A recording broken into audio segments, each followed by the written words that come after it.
God of glory, majesty, the praise forever to your name.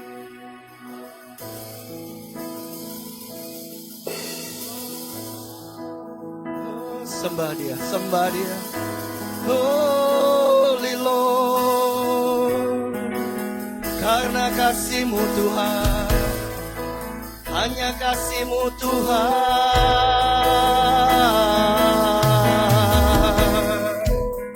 Kekuatan kami, perlindungan kami, harapan kami, hanya Engkau Tuhan.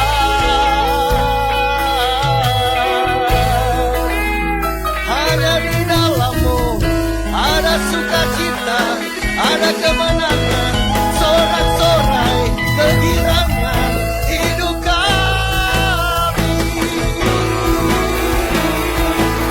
Segala-galanya yang kami punya hanya Engkau, di surga, di bumi, setiap hari hanya Engkau.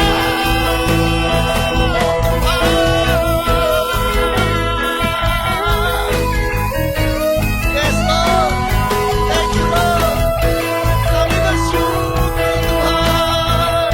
Dahsyat kasih-Mu, ajaib kuasa-Mu, penyertaan-Mu, kesetiaan-Mu membuat kami untuk selalu berada bersama dengan Engkau Tuhan. Hanya Engkau yang kami butuhkan, hanya Engkau yang kami rindukan, hanya Engkau milikku di bumi dan di surga.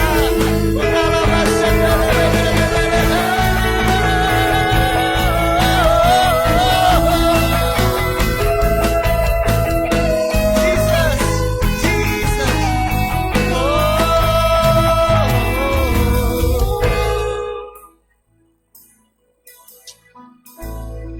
Kami menikmati Tuhan, karena kami tahu Engkau ada bersama kami, ada di dalam kami, bahkan Engkau menyelimuti seluruh kehidupan keberadaan kami hari ini Tuhan. Di mana kami bernafas, di situ Engkau ada Tuhan. Saat kami membuka mata kami pagi ini, di situ ada kasih-Mu Tuhan. Saat kami berjalan datang ke gereja ini Tuhan, kami tahu kami berjalan di dalam kasih-Mu Tuhan. Terima kasih Abah, terima kasih Bapa. Sungguh dahsyat kasih setia-Mu, tidak pernah berkesudahan. Tuhan, hari ini kami lapar, kami haus, kami datang kepada Bapa kami. Kami butuh firman, Sang Tuhan Yesus sendiri yang hidup, roti yang memberi kami kehidupan, membangkitkan roh kami, menguatkan jiwa kami, menyegarkan tubuh kami. Firman-Mu Tuhan, pelita bagi jalan kami. Mari Tuhan berbicaralah. Ini kami anak-anak-Mu. Kami duduk, kami diam, kami fokus, dan kami ingin menangkap sebanyak-banyaknya roti firman-Mu pagi ini Tuhan. Kiranya Engkau disenangkan, kiranya Engkau berkenan. Inilah kami Tuhan, berbicaralah. Dalam nama Yesus kami sambut firman-Mu. Haleluya. Amin. Silakan duduk. Shalom. Luar biasa. Penyembahan yang sungguh powerful ya hari ini ya. Ya, tema kita bulan ini The Valley of Testing. Lembah ujian. Wis, serem ya. Malahan pengumuman saya gambarnya api dan singa. Wih, galak banget. Jadi saya mau mencoba hari ini, kalau kata Hengki, soft spoken. Berbicara lebih halus gitu ya. Jadi singanya saya coba jadikan lebih jinak gitu ya. Firman Tuhan berkata di 1 Petrus 4 ayat 12. Saudara-saudara yang kekasih, janganlah kamu heran akan nyala api, siksaan, yang datang kepadamu sebagai ujian, seolah-olah sesuatu yang luar biasa terjadi atas kamu.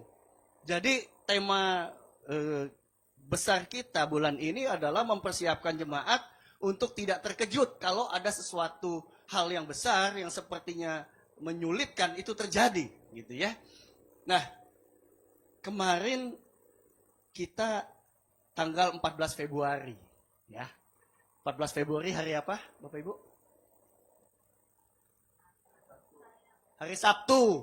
Ya, itu benar, hari Sabtu. Kenapa? Karena hari kasih sayang itu setiap hari.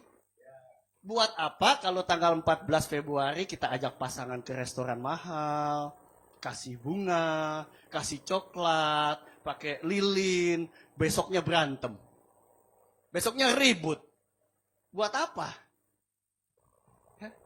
Jadi kita belajar mengasihi, mencintai itu setiap hari. Nah, tema kita melewati lembah ujian. Dan opositnya dari lembah ujian, ya, keterbalikannya dari lembah ujian itu kan nyala api, tekanan yang begitu berat, begitu membuat kita panik gitu ya. Boleh next? Sebetulnya yang bikin kita tidak bisa tenang, kita panik, itu ada di dalam pikiran kita. Yang bikin kita selalu kalut itu karena pikiran kita. Begitu kita ada masalah, selalu itu menjadi beban yang menekan kehidupan kita, begitu sampai nggak bisa tidur, sampai pusing gitu ya. Saya mau cerita satu kepanikan. Kepanikan itu selalu membuat kita rugi, ya. Kemarin tuh saya sempat jalan-jalan ke suatu tempat. Saya pikir saya mau mencoba namanya naik sleeper bus, gitu ya. Saya pikir enak nih naik bus, tapi posisinya tiduran, bukan duduk. Wih, kayaknya nyaman nih, mantap ini saya bilang, saya mau coba. Perjalanannya 6 jam. Saya pikir itu enak. Nggak taunya waktu kita masuk ke bus itu kayak kotak-kotak. Ada 2 tingkat kotak. Jadi kita tidur selonjoran di kotak itu, jendelanya sempit sekali di samping. Kita cuma bisa lihat samping sedikit. Nah, saya ini nggak bisa kalau diombang-ambing. Jadi waktu tiduran, kita nggak tahu itu supir mau belok kiri atau belok kanan. Tiba-tiba sut belok. Dan terjadilah Bapak Ibu. Dalam 6 jam perjalanan itu saya tersiksa. Pusing, mual, dan cuma dalam 6 jam saya berhasil 3 kali jackpot. Oh my God, saya bilang. Ternyata saya pikir bakalan enak. Ternyata saya tersiksa. Nah, begitu sampai tujuan, kondisi kayak begitu, saya tuh udah gak kepikiran apa-apa, cuma satu. Aduh, cepet-cepet deh sampai tempat nginep, saya pengen istirahat. Sehingga waktu turun ada supir taksi, ditawarkan taksi gitu ya. Ayo Pak, ke sana ya. Sekian ya Pak. Langsung saya jawab, oke. Begitu saya jawab oke, istri saya kaget, supir taksinya ikut kaget.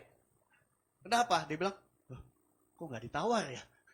Ternyata saya itu dikasih harga kemahalan. Karena saya udah panik, saya pengen cepat-cepat istirahat. Oke, saya bilang. Habis itu baru mikir, emang segitu ya harganya ya? Jadi, karena saya panik, rugilah saya. Saya bayar lebih mahal dari yang seharusnya. Dan itu seminggu penuh, itu jadi bahan bercandaan istri saya, ngeledekin saya seminggu penuh. Mahal nih ya, katanya gitu ya. Karena kita panik, kita rugi. Ya. Nah, itulah sebabnya Tuhan berkata, di Mazmur 46 ayat 10, diamlah dan ketahuilah akulah Allah. Waktu kita mengalami satu kepanikan karena satu masalah, Tuhan berkata, diamlah dan ketahuilah bahwa akulah Allah. Bahwa di dalam segala situasi, dalam suatu kondisi yang mengejutkan, di dalam satu perkara yang rasanya begitu berat dan mengagetkan, ingat, kita masih punya Tuhan. Kita masih punya Tuhan. Jadi, seringkali kita harus belajar mengendalikan pikiran kita. Karena disitulah tempat pertempurannya. Saya mau cerita satu ilustrasi. Bahwa ada satu istana dengan rajanya yang begitu sibuk karena banyak tanggung jawabnya. Hidupnya itu jadi begitu sibuk, mumet gitu ya. Lalu dia lihat ada pegawai istananya yang hidupnya kok damai banget ya. Tenang, santai. Lalu dia intip ke rumahnya sama istrinya santai, baik, rukun, sama anaknya juga indah gitu. Dia panggil. Sini kamu. Kenapa hidup kamu begitu damai? Oh iya, Tuan Raja, saya itu bersyukur dengan apa yang saya punya. Saya itu cukup dengan apa yang saya miliki katanya. Jadi saya bisa menikmati sama istri saya, sama anak-anak saya. Oke, katanya. Tapi raja masih penasaran. Dia panggil penasehatnya. Sini. Kenapa dia bisa damai gitu ya? Oh, kata penasehatnya. Gini raja, karena dia belum masuk ke dalam namanya kelompok 99. Apa itu kelompok 99? Gini katanya. Tuan Raja tolong kasih saya satu kantong, isinya 99 keping koin emas. Nanti saya akan diam-diam saya taruh di rumah pegawai istana itu. Oke katanya, nanti Tuan Raja lihat aja katanya. Jadi diam-diam ditaruhlah kantong uang 99 keping itu di depan rumahnya. Pagi-pagi dia buka kaget dong.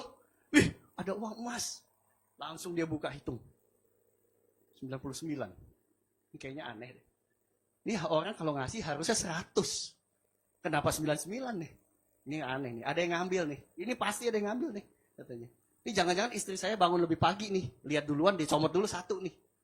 Atau tetangga ada yang lihat nih katanya. Mulai saat itu, si pegawai ini kepikiran. Satu kepingnya kemana ya? Ini harus 100 nih. Nggak mungkin orang ngasih 99 tanggung amat. Dia kepikiran. Dia kesel siapa yang ngambil. Dan mulai saat itu hatinya berubah. Jadi dia selalu di dalam mood yang jelek. Dia kerja dengan menggerutu, dia kerja dengan cemberut, pulang ke rumah dia juga ribut sama istrinya, sama anaknya. Jadi terjadi perubahan. Maka raja langsung panggil penasihatnya. Iya ya, saya perhatiin kok dia berubah ya. Kenapa ya? Penasihatnya bilang, itulah manusia tuanku. Kita terlalu sibuk mikirin satu hal yang tidak kita miliki, yang belum pantas kita dapatkan, yang gagal kita dapatkan, dibandingkan 99 hal yang Tuhan sudah berikan sebagai berkat dalam hidupnya. Tapi satu hal mengganggu seluruh kehidupannya, merusak seluruh suasana hatinya, karena manusia cenderung ingin sesuatu yang dia tidak miliki. Jadi teman-teman, Bapak Ibu, disitulah Tuhan berkata, cinta itu tampak di dalam keteduhan. Bukan kalau kita ricuh terus, ribut terus, bagaimana kita bisa bilang cinta? Cuma di Valentine doang teduhnya. Next. Cinta nampak dalam keteduhan. Waktu kita tahu ada cinta, kita bisa tenang, kita bisa damai, Bapak Ibu. Saya sama istri, kalau yang pasangannya udah lama nikah ya, kadang-kadang ngobrol juga udah bingung ya, karena udah tiap hari ketemu. Ngobrolnya udah jarang. Tapi kecuali ya sama-sama sibuk gitu ya, bisa cerita.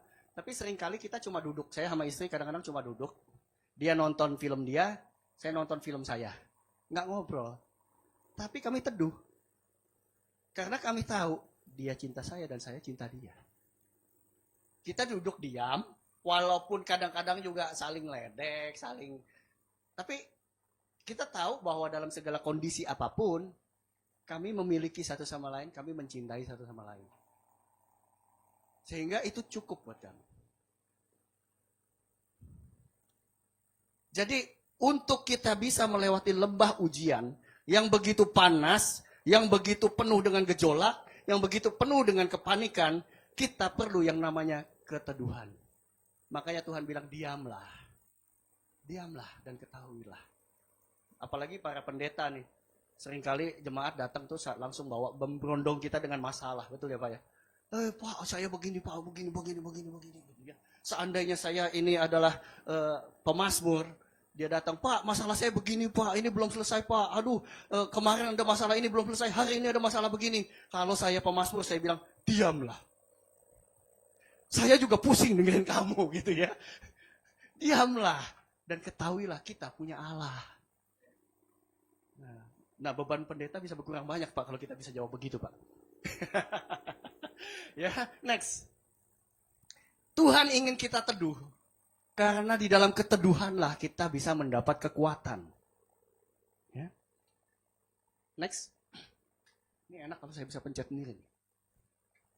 Yesaya 30 ayatnya yang ke-15 berkata, sebab beginilah firman Tuhan Allah yang Maha Kudus, Allah Israel, dengan bertobat dan tinggal diam, kamu akan diselamatkan, dan dalam tinggal tenang percaya terletak kekuatanmu. Bapak Ibu, waktu kita mengalami kepanikan, waktu sesuatu yang mengejutkan terjadi, pertama-tama jadilah tenang.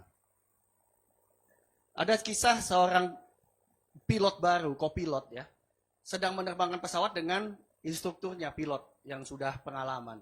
Tiba-tiba di tengah penerbangan, pilotnya yang pengajarnya ini sakit, pingsan. Sehingga si asisten pilot ini panik. Mau nggak mau dia harus mencoba mendaratkan pesawat.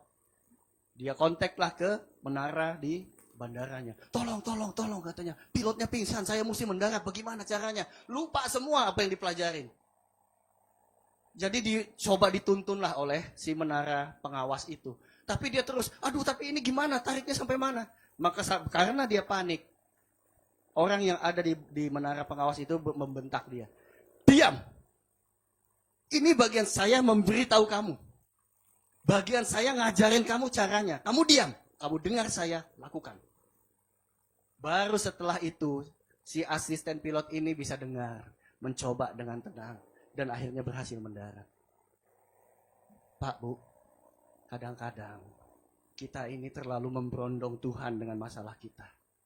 Sehingga kita nggak pernah bisa dengar jawaban dia. Tenang, diam. Karena, next. 1 Petrus 5 ayat 10 berkata, Allah sumber segala kasih karunia telah memanggil kamu dalam Kristus kepada kemuliaannya yang kekal. Akan melengkapi, meneguhkan, menguatkan, dan mengokohkan kamu. Sesudah kamu menderita seketika lamanya. Jadi memang keteduhan itu, saat teduh itu akan melahirkan kekuatan. Karena saat teduh itu kita sedang membangun akarnya.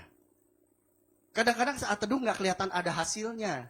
Bertahun-tahun kita saat teduh itu nggak kelihatan hasilnya sehingga kita pengennya, aduh, masa saya cuma diam-diam saat teduh aja sih, action apa kek, lakukan apa kek gitu ya. Tetapi Tuhan bilang diam dan tenanglah, berteduh. Kenapa? Seperti pohon bambu. Pohon bambu itu bertahun-tahun kita tanam, nggak kelihatan tumbuh gede. Bertahun-tahun ini kayaknya gagal nih pohon. Tapi kita nggak tahu yang tumbuh itu akarnya. Makin dalam, makin luas, makin kuat. Setelah akarnya siap, nggak nunggu lama, pohon bambu itu langsung tinggi, besar. Dan pohon bambu yang tinggi besar adalah sesuatu pohon yang sangat kuat. Yang angin besar seperti apapun menerpa, badai menerpa, dia akan goyang, tapi dia tidak akan patah. Karena akarnya sudah siap. Itulah keteduhan yang harus kita bangun. Seringkali kita terlalu sibuk dengan kegiatan. Sibuk dengan kegiatan pekerjaan, rumah tangga, kegiatan rohani. Kita pikir kita sudah cukup semua. Tiba-tiba masalah datang, kita panik dan kita patah. Makanya Tuhan bilang, teduh, tenang. Next. Kenapa kita harus kuat? Kenapa kita harus saat teduh supaya kuat? Karena saat teduh itu adalah sesuatu yang membosankan. Kalau kita belum tahu nikmatnya. Saat teduh itu kayak buang-buang waktu. Mendingan gua main game. Mendingan nonton dah. Ini saat teduh, baca firman, doa, pengen dengar Tuhan, gak dengar-dengar. Ngantuk. Itu mematikan daging kita. Kita sedang melatih daging kita.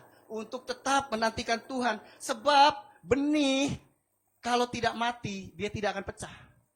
Dan kalau dia tidak pecah, tidak akan ada tumbuhan yang baru yang timbul. Next. Yohanes 12 ayat 24 berkata, sesungguhnya jikalau biji gandum tidak jatuh ke dalam tanah dan mati, ia tetap satu biji saja. Tetapi jika ia mati, ia akan menghasilkan banyak buah. Jadi Bapak Ibu, kalau hidup kita mau berbuah, kalau hidup kita mau dapat terobosan yang membawa kita kemenangan atas masalah yang kita hadapin, kita harus mati dulu terhadap daging kita. Kenapa? Daging kita terbatas. Otak kita terbatas. Kemampuan kita terbatas. Dan tidak ada sesuatu yang bisa tumbuh yang baru, yang lebih kuat, yang lebih lebat kalau kita tidak mematikan itu dulu. Makanya kita harus teduh. Saat teduh itu penting. Mematikan daging kita.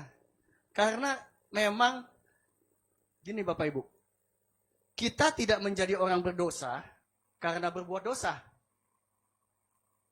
Sekali lagi ya, kita tidak menjadi orang berdosa karena kita berbuat dosa. Tetapi kita berbuat dosa dan suka buat dosa karena pada saat kita lahir pun, kita sudah membawa namanya naturalnya dosa.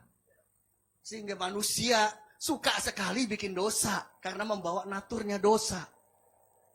Itulah sebabnya kenapa kita harus mati dulu. Supaya dosa bawaan dari kegagalan Adam dahulu kita matikan. Kita teduh di dalam Adam yang kedua, Tuhan Yesus. Supaya kita bangkit yang baru. Lepas dari naturalnya dosa. Jadi kita mampu jadi ciptaan yang baru. Itu sebabnya kita perlu saat teduh. Matikan dosa, matikan daging kita. Rasa bosen, rasanya kok nggak ada jawaban, rasanya kok begini-begini aja. Tapi kita lakukan karena kita mau taat sama Tuhan. Karena kita mau kenal sama Tuhan. Next. Roma 5:19. Sama seperti oleh ketidaktaatan satu orang, semua orang telah menjadi berdosa. Demikian pula oleh ketaatan satu orang, semua orang menjadi benar. Itu yang saya katakan tadi. Saat teduh, mematikan keinginan daging kita yang selalu pengen enak, pengen nyaman, pengen bikin dosa, pengen nikmatin dosa, pengen bikin kesalahan. Matikan itu dengan saat teduh, dengan Tuhan. Dan izinkan Tuhan tumbuhkan benih-benih baru, berkat yang baru, kekuatan yang baru, kesempatan yang baru. Kesempatan gak lahir dari kita, kesibukan kita. Tapi kesempatan itu lahir waktu Tuhan melihat kita siap untuk buka pintu yang baru. Next. Saat teduh juga adalah saatnya kita belajar. Saat teduh adalah waktu kita mengupas firman sendiri. Kita disembunyikan Tuhan. Saat teduh adalah saat cuma ada kita dan ada Tuhan. Nggak ada orang lain. Saat teduh saya kadang-kadang istri saya nggak tahu kapan saya saat teduh. Apalagi anak saya. Nggak tahu dia saya kapan saat teduh. Ya, cuma ada kita dan Tuhan. Dan itu adalah satu pola yang Tuhan sering lakukan. Untuk mempersiapkan kita menjadi orang-orang yang dibangun untuk masuk ke medan pertempuran. Nabi Elia ditarik Tuhan ke sungai Kerit. Disembunyikan dari keramaian. Tuhan pelihara dengan burung gagak yang membawakan makanan buat dia. Sesuatu yang supranatural terjadi saat kita berduaan sama Tuhan. Ada perlindungan Tuhan. Waktu bangsanya kelaparan, Elia dibawa ke sungai Kerit yang penuh dengan air yang baik. Makanan disediakan oleh Tuhan. Ada perlindungan saat kita saat teduh dengan Tuhan. Disitulah kita bisa melihat penjagaan Tuhan atas hidup kita. Dan disitulah Elia belajar bergantung sepenuhnya sama Tuhan. Bahkan makanan dan minumannya pun bergantung sama kebaikan Tuhan. Disitulah dagingnya benar-benar dihancurkan dan dia tahu tanpa Tuhan kita nggak bisa dapat apa-apa, nggak bisa melakukan apa-apa. Bergantung penuh. Cuma Tuhan yang bisa punya jalan keluar. Cuma Tuhan yang bisa pelihara kita. Cuma Tuhan yang bisa arahkan kita kepada satu arah yang membangun kehidupan kita. Pada waktu siap, Elia diorbitkan oleh Tuhan lebih lagi. Mujizat terjadi lebih dahsyat lagi. Tapi ada waktu kita disembunyikan Tuhan. Di mana di situ nggak ada orang yang melihat kita. Nggak ada yang tepuk tangan dengan pelayanan kita yang hebat. Nggak ada yang menganggap kita. Ada proses kesendirian dengan Tuhan. Dan proses itu penting buat membangun kita. Disitulah Tuhan melatih, mengajar kita. Begitu penting. Maka Yesus menjawab mereka katanya, aku berkata kepadamu sesungguhnya anak tidak dapat mengerjakan sesuatu dari dirinya sendiri, jikalau tidak ia melihat Bapa mengerjakannya. Sebab apa yang dikerjakan Bapa itu juga yang dikerjakan anak. Sebab Bapa mengasihi anak dan ia menunjukkan kepadanya segala sesuatu yang dikerjakannya sendiri. Bahkan ia akan menunjukkan kepadanya pekerjaan yang lebih besar lagi daripada pekerjaan itu sehingga kamu menjadi heran. Sebab sama seperti Bapa membangkitkan orang mati dan menghidupkannya, demikian juga anak menghidupkan barang siapa yang dikehendakinya. Jadi saat-saat kita saat teduh itu adalah kita sedang merenungkan apa yang sudah Tuhan kerjakan selama ini. Apa yang saya bisa pelajari dari Tuhan selama ini. Kita bisa melihat apakah ada kasih Tuhan dalam hidup kita. Ada rasa aman. Seorang anak yang tahu bahwa orang tuanya mencintai dia. Sekalipun terjadi konflik, sekalipun dia dihukum karena bikin kesalahan, tidak membuat dia berpikir orang tuanya membenci dia. Karena dia tahu ini adalah satu disiplin, satu hukuman. Walaupun jalaninya nggak enak. Tapi tidak membuat anak itu berpikir bahwa dia ditinggalkan. Dia tahu orang tuanya tetap sayang dia. Kapan? Waktu kita bisa diam berpikir secara jernih saat teduh. Tapi kalau anak itu waktu dihukum dia sibuk, dia WA teman-temannya, bapak gua rese banget nih, masa gua dihukum begini nih, emak gua nih ngoceh ngomel mulu. Apa yang dia dapat? Teman-teman yang akan kasih masukan, iya tuh emang mama begitu tuh, wah bapak gua juga sama tuh. Apa yang masuk ke dalam dia? Bukan sesuatu yang membangun. Malahan kalau ada teman-teman yang sakit hati dengan orang tuanya, udahlah lu kabur aja lu. Memang tuh kayak begitu tuh. Mereka mana bisa ngerti kita. Apa yang masuk menjadi racun dalam pikirannya. Kenapa? Karena dia mencoba mencari jawaban dari luar. Dia mencoba menemukan dukungan-dukungan yang dia mau karena dia lagi kesel. Ayo kita cari sesama orang kesel buat mendukung. Hasilnya toksik. Karena itu waktu sesuatu terjadi, duduk diam di bawah kakimu, itulah kerinduanku. Seperti Maria memilih yang terbaik, ku ingin belajar darimu, Tuhan. Belajar dari Tuhan. Makanya saya selalu ingatkan anak saya, masalah boleh datang, tapi kita punya Tuhan. Next, balik ke sini. Ya, di dalam keteduhan saat teduh itu, kita juga sedang masuk di dalam pelajaran untuk memurnikan hidup kita. Next. Karena seringkali kita terjebak kalau kita sudah punya aktivitas rohani terutama ya. Yohanes 3 ayat 30 berkata, ia harus makin besar tapi aku harus makin kecil. Waktu kita dipercaya Tuhan masuk ke dalam satu pelayanan, dalam aktivitas gerejawi, dalam kegiatan sosial, dalam suatu kepemimpinan, dalam satu perusahaan kita dipromosikan. Ingat, yang mempromosikan kita itu kasih karunia Tuhan. Dalam saat teduh kita sadar, sebetulnya kayaknya gue gak mampu ya. Anak saya pernah tuh, waktu dia sekolah dulu. Waktu dia sekolah, itu masa-masanya dia itu belajar dibandingkan bermain kira-kira 20 banding 80. 80% mainnya, 20% belajarnya.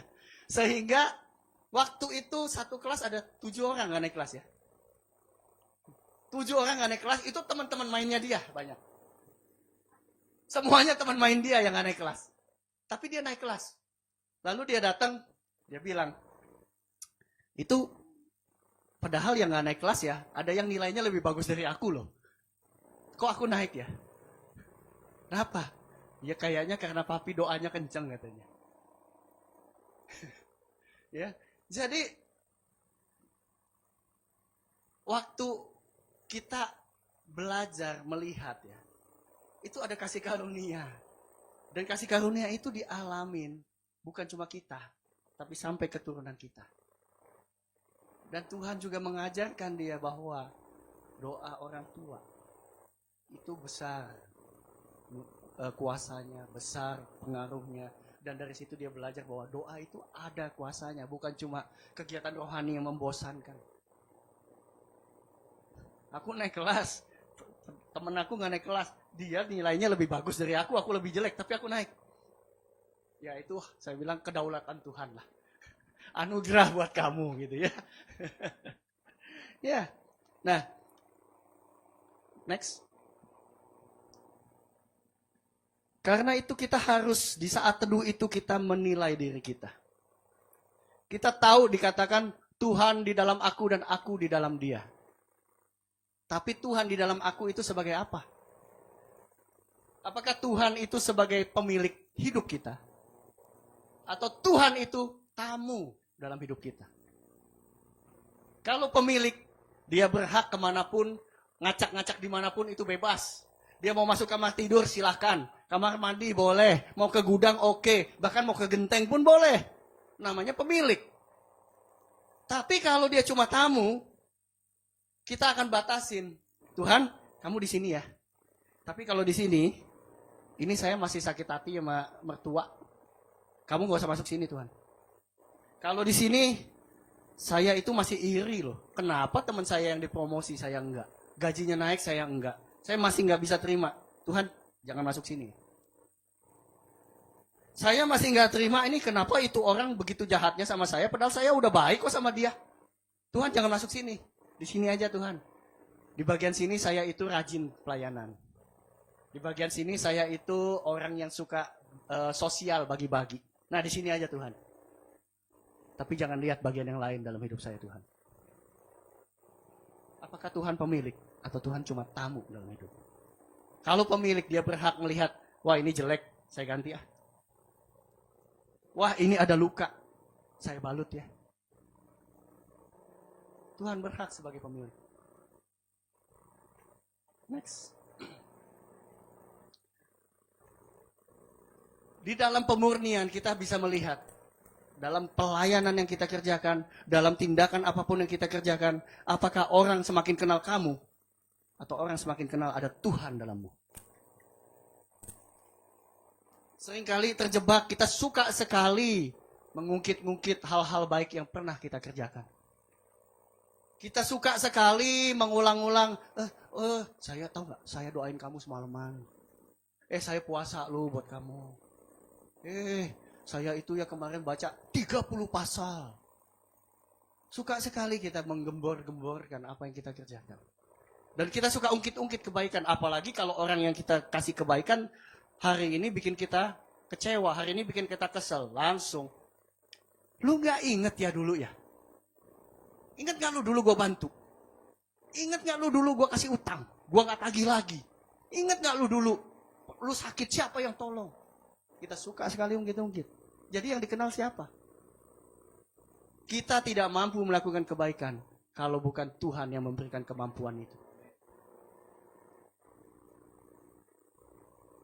Kita harus dimurnikan di saat teduh kita.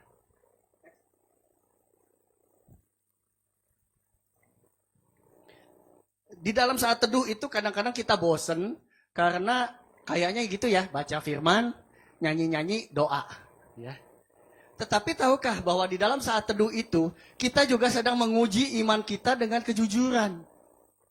Saat teduh bukan cuma baca ayat lalu selesai, tapi kita menilai hidup kita, apakah rutinitas rohani kita lebih daripada pengenalan kita sama Tuhan dan membangun Tuhan dalam hidup kita. Next. 2 Korintus 3 ayat 5 mengingatkan kita untuk menguji diri kita sendiri. Dan di dalam menguji iman kita dengan jujur, disitulah kita bisa melihat bahwa kegiatan rohani itu seharusnya ekspresi dari cinta kita. Bukan suatu nilai bahwa kita lebih rohani dan lebih kenal Tuhan. Belum tentu. Karena makin hari ini makin kelihatan banyak pendeta-pendeta yang aneh-aneh. Banyak hamba Tuhan yang kelakuannya aneh-aneh. Jadi di dalam saat teduh kita sedang menguji iman kita dengan jujur. Kita belajar membedakan kesibukan pelayanan dengan kedekatan dengan Tuhan. Kita mengevaluasi apakah kita semakin kenal Tuhan atau tidak. Next. Jadi saat teduh itu bisa jadi cermin, bukan kebiasaan. Next. Wah, saya ngebut nih, udah dikasih kode sama Hengki soalnya. Saya terpaksa masuk gigi 3 ini. Ya. Saat teduh juga menyelidiki hidup kita untuk bertobat. Kunci dari semuanya adalah pertobatan. Kita tahu kita kurang ini, kurang itu, tapi kalau kita nggak bertobat, sia-sia. Berbaliklah kepada Tuhan, berbaliklah kepada jalannya Tuhan, supaya hidup kita mendapatkan satu perbaikan, dapat satu peningkatan, dapat satu buah yang lebih baik. Next. Soalnya Ini masih ada kira-kira 30 page ya. Jadi saya mesti ngebut gitu ya. Next. Kita menyelidiki hidup kita kembali. Kita harus memakai saat teduh menjadi momen untuk mengkoreksi hidup kita. Kalau banyak orang yang udah sering ingetin kita, lu jangan begini, lu mesti pinter ngatur, lu mesti bisa mengelola, lu jangan terlalu kaku, apapun yang sering orang masukkan ke dalam kita, tampung dulu. Dan saat teduh itu kita olah. Kita bandingkan dengan hidup kita. Kadang-kadang waktu orang ngomong kita nggak langsung terima. Kadang-kadang kita malah akan bantah. Tapi terima aja dulu. Habis itu baru kita olah di saat teduh kita. Dan tanya sama Tuhan, benar nggak Tuhan? Saya perlu bertobat. Jadi saat teduh juga akan alignment. Akan mengembalikan jalur kita kepada jalurnya Tuhan. Next. Dan yang paling penting, setelah kita menguji diri, lalu kita bertobat, saat teduh juga mengundang Tuhan melakukan pemeriksaan ulang. Final testing dari Tuhan. Next.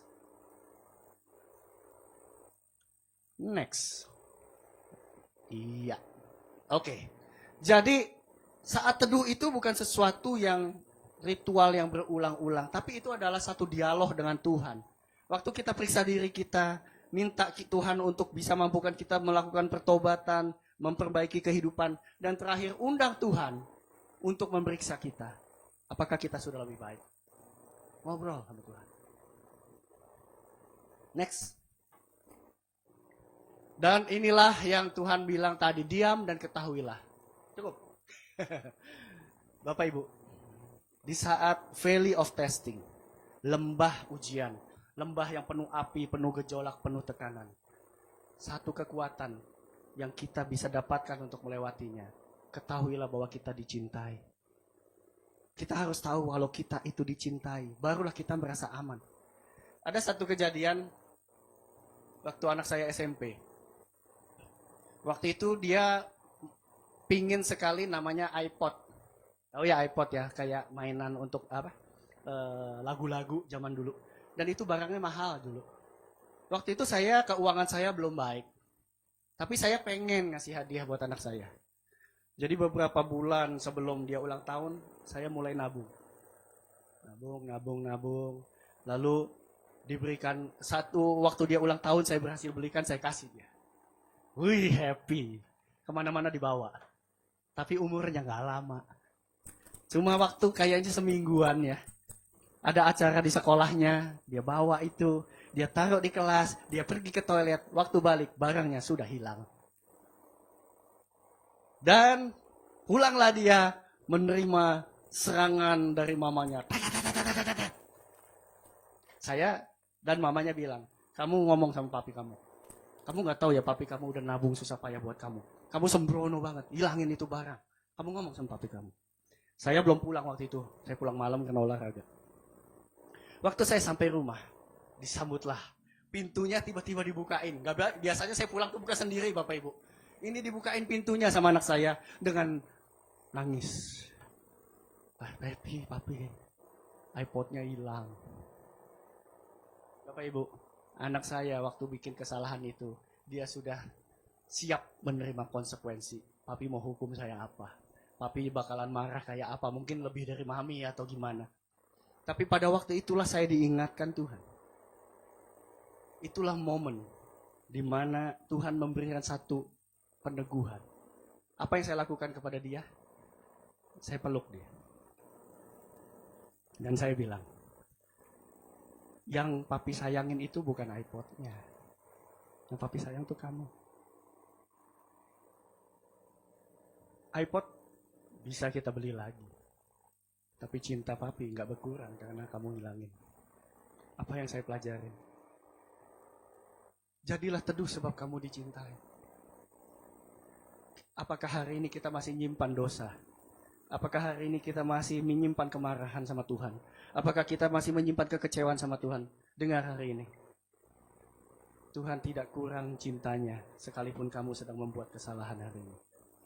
Dosamu tidak membuat Tuhan menjauh daripadamu. Tuhan mendekat dan berkata, anakku, aku sayang kamu. Apapun kesalahanmu. Tapi kamu harus datang, akuin. Minta dia pengampunan. Karena Tuhan itu setia dan adil. Tuhan itu sayang dan mengampuni setiap dosa. Asal kita datang dan mengakuinya. Minta Tuhan mampukan kita untuk bertobat. Hari ini Tuhan bilang, lembah ujian apa yang kamu hadapi? Ada aku yang mencintai kamu di sini. Kelemahan apa yang kamu punya? Kejelekan apa yang orang bilang kamu miliki? Aku nggak peduli, aku sayang kamu. Saya kasih satu peneguhan kenapa Tuhan sayang kita. Untuk orang-orang yang pernah kehilangan orang yang dicintai. Saya pernah kehilangan banyak orang yang saya cintai. Kita sudah berjuang, kita sudah melakukan segala upaya dengan apa kemampuan kita. Kita ingin dia sembuh, kita ingin dia selamat. Tetapi kenyataannya orang itu harus meninggal. Kita yang kehilangan, kita tahu rasa sakitnya. Tetapi kita harus belajar menerimanya. Kenapa? Karena kita memang tidak berdaya. Kita nggak punya kemampuan, bahkan dokter pun tidak bisa menjamin orang pasti sembuh. Kita udah upayakan apapun, tapi hasilnya orang itu harus meninggal. Rasanya sakit Bapak Ibu. Tapi kita belajar, rela, menerima. Tetapi kalau kita masih punya kemampuan, kita akan berjuang terus. Apa yang terjadi pada Tuhan Yesus? Waktu dia disiksa, waktu dia diludahi, waktu dia dipukuli. Allah Bapa bukan Allah yang tidak berdaya. Allah Bapa sanggup menolong anaknya yang disayangin. Dia bilang, the darling of heaven crucified. Kesayangan sorga disalibkan. Saya melihat pasukan sorga, malaikat-malaikat sorga, menahan diri, pegang senjata. Mereka udah gak tahan. Mereka begitu geram. Lihat prajurit Romawi menyiksa Tuhan Yesus. Mereka tunggu aba-aba Bapa. Kalau Bapa bilang jalan, habis itu semua prajurit Romawi. Pasukan sorga sudah mau menyerbu karena dia tidak tahan lihat Yesus disiksa. Tapi apa yang terjadi? Bapa diam. Bapa memalingkan wajahnya. Sampai Tuhan Yesus berkata, Bapa, kenapa engkau tinggalkan aku? Bapa bisa tolong, tapi kenapa Bapa nggak tolong? Pasukan sorga bisa tolong, kenapa nggak dikasih? Karena Bapa sangat sayang sama kita semua. Sehingga Yesus harus menanggungnya buat kita. Sehingga Yesus bilang, Bapak engkau di mana? Bapak bisa tolong, kenapa nggak tolong? Karena itu harus terjadi demi kita. Segitu sayangnya Tuhan sama kita. Karena itu jangan kecewa, jangan patah. Jadilah kuat karena kita dicintai. Apapun valley of testing yang sedang kita jalani. Kenapa? Next, terakhir. Sebab dengan kematian anaknya itu, it is finished. Dengan kematian Yesus, kita ini yang sedang di dalam lembah ujian bisa berkata kepada iblis, kepada masalah, kepada tantangan hidup, it is finished. Tuhan sudah menyelesaikannya buat saya di kayu salib. Kekecewaan saya finish. Sakit saya finish. Tantangan hidup saya finish. Sebab saya dicintai Tuhan. Tuhan sangat sayang saya. Sampai anaknya sendiri. Dia relakan disiksa dan dimatikan. Untuk dia bangkit sebagai penolong juru selamat bagi kita. Teman-teman. Saya nggak tahu ujian apa yang sedang Anda jalanin. Lembah ujian apa yang sedang jadi tantangan kita. Saat teduh sama Tuhan. Saat teduh sama Tuhan. Dan ketahuilah, kamu dicintai. Kamu dicintai sampai mati. Kamu disayangi sampai mati. Jadilah kuat. Kita punya Tuhan yang besar. Aku punya Tuhan yang besar, yang telah berjanji dan sanggup menggenapi. Mampu bersepakat percaya kuasanya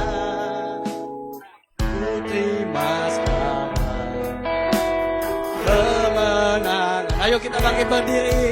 Kita bersyukur karena kita punya Tuhan yang besar.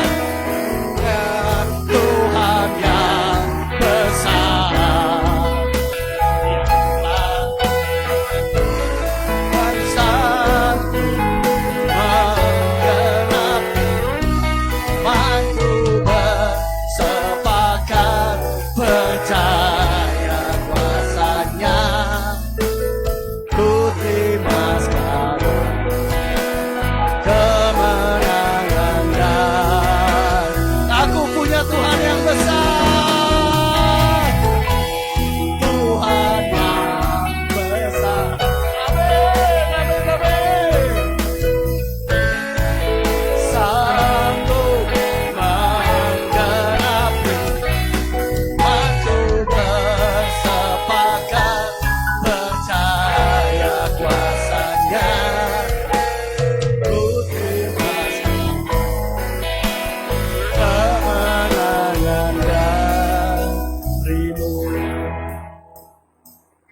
Ayo bangkit. Saat teduh kita bersama Tuhan jauh lebih penting daripada kesibukan kita mencari pertolongan atas masalah kita.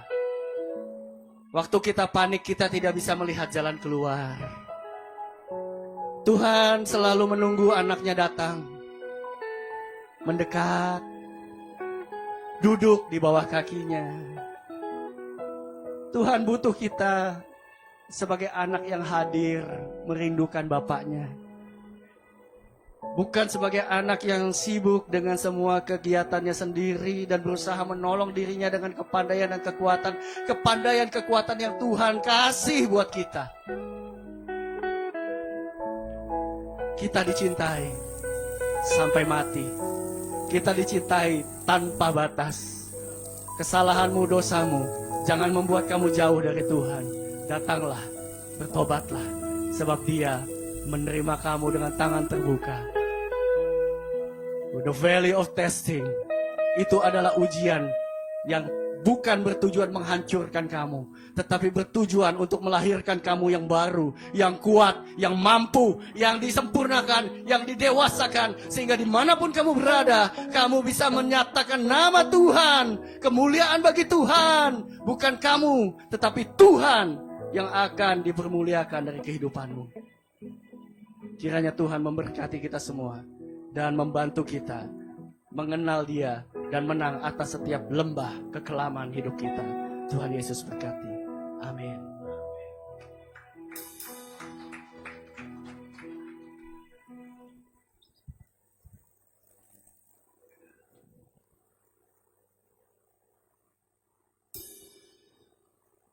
Masuk kepada persembahan pengumuman. Sebelumnya kita say thank you dulu buat Bapak Chris. Bapak Chris, thank you atas pelayanannya di tempat ini. Sering-sering ya. Ajaib Tuhan, ajaib Tuhan, ajaib Tuhan, ajaib Tuhan, ajaib Tuhan. Kami bersyukur ya Bapa, sekalipun kami di dalam lembah kekelaman, kami tidak takut akan bahaya, sebab kami tahu Engkau senantiasa selalu beserta kami. Gadamu dan tokatmu, itulah yang senantiasa menghibur kami. Engkau menyediakan hidangan bagi kami di hadapan lawan kami. Engkau mengurapi kepala kami dengan minyak, piala kami penuh melimpah. Kebijakan dan kemurahan belaka yang akan mengikuti kami seumur hidup kami, dan kami akan diam dalam rumah Bapa sepanjang masa. Kami bersyukur ya Bapa buat firman yang boleh kami dengar, firman yang membangun, firman yang menguatkan kami ya Tuhan. Kami percaya Engkau ada senantiasa bersama dengan kami. Mari saudara yang dikasihi Tuhan, sebelum kita kembali beraktivitas, kita terima berkat Bapa di sorga. Bapa di sorga memberkati hidupmu sempurna adanya. Dan di dalam tangan-Mu tersedia kuasa dan otoritasnya. Sehingga apapun yang Kau perbuat di dalam takut akan Tuhan, Dia akan buat menjadi berhasil. Dan hidupmu senantiasa beruntung. Di dalam kasih karunia Tuhan Yesus Kristus, damai sejahtera, sukacita, pertolongan dan kuasa Roh Kudus menyertai kita semua sampai Dia datang kembali kali yang kedua. Yang percaya dan diberkati sama-sama kita berkatakan, amin. God bless you all and happy Sunday.